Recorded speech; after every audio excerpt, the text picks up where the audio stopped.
Listen closely. This isn't jealousy, this is recognition.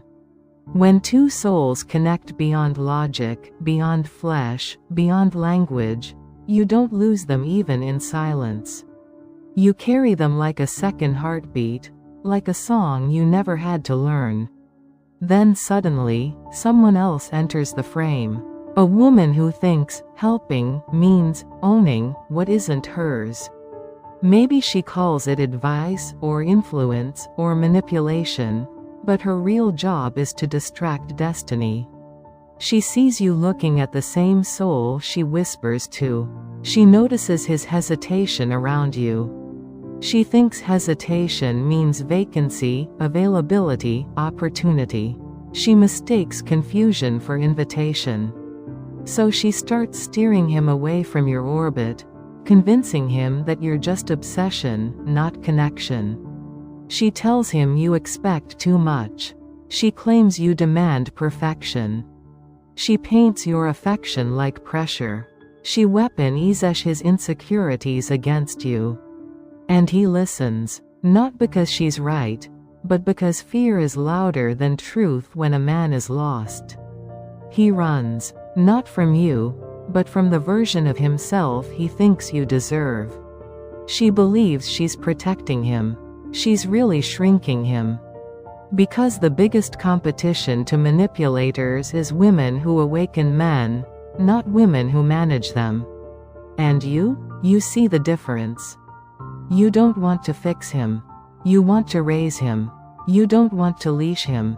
You want to choose him. She wants to intercept a weak moment. You want to intersect a higher purpose. She helps him avoid disappointment. You help him face transformation. One is sedation. One is evolution. She pushes him to exit the story. You pull him to enter his potential. He can be scared, but connection doesn't recalibrate to fear. It recalibrates fear itself. She thinks she's helping him block you. She's actually revealing the intensity of you. Because a twin flame bond doesn't dissolve at the first detour. It tests if you'll disappear or deepen. And you deepen. You don't fight her for him. You fight the narrative that reduces you into too much. You are too much for cages, not too much for souls. You are overwhelming to fears, not overwhelming to love. She told him he wasn't enough for you. But you never wanted enough. You wanted authentic. Friends can hype his body, or her influence, but souls don't match on temperature, they match on frequency. You don't care how other women measure him.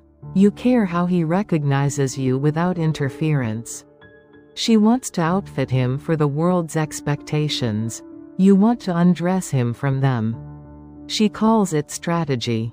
You call it surrender to fate. And surrender isn't weakness, it's accuracy, when the bond was written before either of you could articulate it.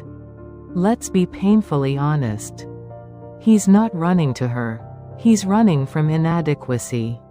And inadequacy is fertile soil for meddling hands, but it's barren land for twin flame truth.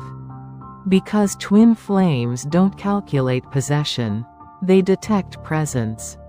Even when he pauses mid-sentence, even when he avoids the gaze, he returns to the mind that doesn't demand performance, only truth. She thinks she can influence his direction. She can't influence his memory. Because your spot in his consciousness isn't rented. It's inscribed. Let her advise him. Let friends validate him. You validate the part of him she can't access. Not the skin.